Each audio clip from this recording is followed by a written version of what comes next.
বরফে ঢাকা এক বিশাল ভূমি, যেখানে সূর্য কখনো দিনের পর দিন অস্ত যায় না, আবার কখনো মাসের পর মাস ওঠেই না। পৃথিবীর সবচেয়ে বড় দ্বীপ, কিন্তু সবচেয়ে কম জনবসতিপূর্ণ অঞ্চলগুলোর একটি। এই দ্বীপ নিয়ে একসময় বিশ্বের সবচেয়ে শক্তিশালী দেশের প্রেসিডেন্ট বলেছিলেন, আমরা এটা কিনতে চাই। কিন্তু প্রশ্ন হলো, একটি দেশ কি আরেকটি দেশকে কিনে নিতে পারে?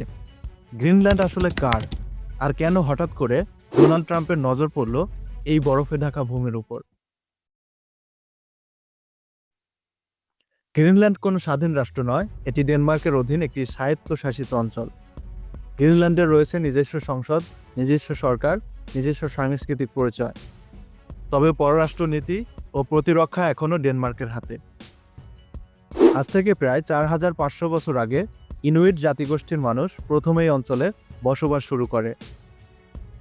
982 খ্রিস্টাব্দে নরওয়ের ভাইকিং অভিযাত্রী এরিক দ্য রেড গ্রিনল্যান্ডকে ইউরোপের মানচিত্রে তুলে ধরেন। তিনি এই বরফে ঢাকা ভূমির নাম দেন গ্রিনল্যান্ড, যেন মানুষ এখানে বসতি গড়তে আগ্রহী হয়। সময় গড়ানোর সাথে সাথে গ্রিনল্যান্ড চলে যায় নরওয়ে, পরে ডেনমার্কের শাসনের অধীনে। 1953 সালে গ্রিনল্যান্ড আনুষ্ঠানিকভাবে ডেনমার্কের অংশ হিসেবে স্বীকৃতি পায়। 2009 সালে দীর্ঘ আন্দোলনের পর গ্রিনল্যান্ড পায় স্বায়ত্তশাসন। গ্রিনল্যান্ডের প্রতি আমেরিকার আগ্রহ নতুন নয়। দ্বিতীয় বিশ্বযুদ্ধের সময় থেকেই যুক্তরাষ্ট্র এখানে সামরিক উপস্থিতি বজায় রেখেছে। আজও গ্রিনল্যান্ডে রয়েছে আমেরিকার অন্যতম গুরুত্বপূর্ণ সামরিক ঘাঁটি। 2019 সালে মার্কিন প্রেসিডেন্ট ডোনাল্ড ট্রাম্প বিশ্বকে চমকে দিয়ে প্রস্তাব দেন, যুক্তরাষ্ট্র গ্রিনল্যান্ড কিনতে চায়। এই প্রস্তাব অনেকের কাছে হাস্যকর মনে হলেও এর পেছনে ছিল গভীর ভূরাজনৈতিক হিসাব। প্রথমত, কৌশলগত অবস্থান।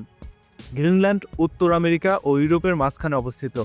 রাশিয়া ও চীনের কার্যক্রম নজরে রাখার জন্য এটি গুরুত্বপূর্ণ। দ্বিতীয়ত, প্রাকৃতিক সম্পদ। বরফ গলে বেরিয়ে আসছে তেল, গ্যাস, ইউরেনিয়াম ও বিরল খনিজ, যা আধুনিক প্রযুক্তি ও সামরিক শক্তির জন্য অত্যন্ত প্রয়োজনীয়। তৃতীয়ত, জলবায়ু পরিবর্তন। বরফ গলার ফলে নতুন নতুন সমুদ্রপথ খুলে যাচ্ছে। বিশ্ব বাণিজ্যের ভবিষ্যৎ রুট নির্ভর করছে এই অঞ্চলের উপর।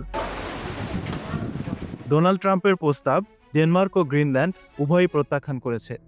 গ্রিনল্যান্ডের প্রধানমন্ত্রী স্পষ্ট করে বলেছেন, we are not for sale. এই একটি বাক্যই পুরো বিশ্বের দৃষ্টি ফেরায় গ্রিনল্যান্ডের দিকে। ডেনমার্কের এখন সেটি ফেরত দেওয়ার সময় বলে মন্তব্য করেন ট্রাম্প। বিশ্বশান্তি ঝুঁকির মুখে চীন গ্রিনল্যান্ড চায়, আর ডেনমার্ক সেটি ঠেকানোর কিছুই করতে পারবে না। গ্রিনল্যান্ড দখলে নেওয়ার বিরোধিতা করায় যুক্তরাজ্য, জার্মানি, ফ্রান্স সহ ইউরোপের 8টি দেশের উপর 10% শুল্ক আরোপের ঘোষণা দিয়েছেন যুক্তরাষ্ট্রের প্রেসিডেন্ট ডোনাল্ড ট্রাম্প। শুল্ক আরোপের ঘটনার আগে মার্কিন প্রেসিডেন্ট ট্রাম্প বলেছিলেন, ওয়াশিংটন সহজ অথবা কঠিন উপায়ে অঞ্চলটিকে নিজেদের নিয়ন্ত্রণে নিবে। এ ঘটনার পর ইউরোপের বিভিন্ন দেশ ডেনমার্ককে সমর্থন দিয়ে গ্রিনল্যান্ডের নিরাপত্তা বিধানে এগিয়ে আসে। এদিকে যুক্তরাষ্ট্রের হুমকির জবাবে এরই মধ্যে গ্রিনল্যান্ডে সেনা মোতায়েন করেছে ইউরোপীয় ইউনিয়ন।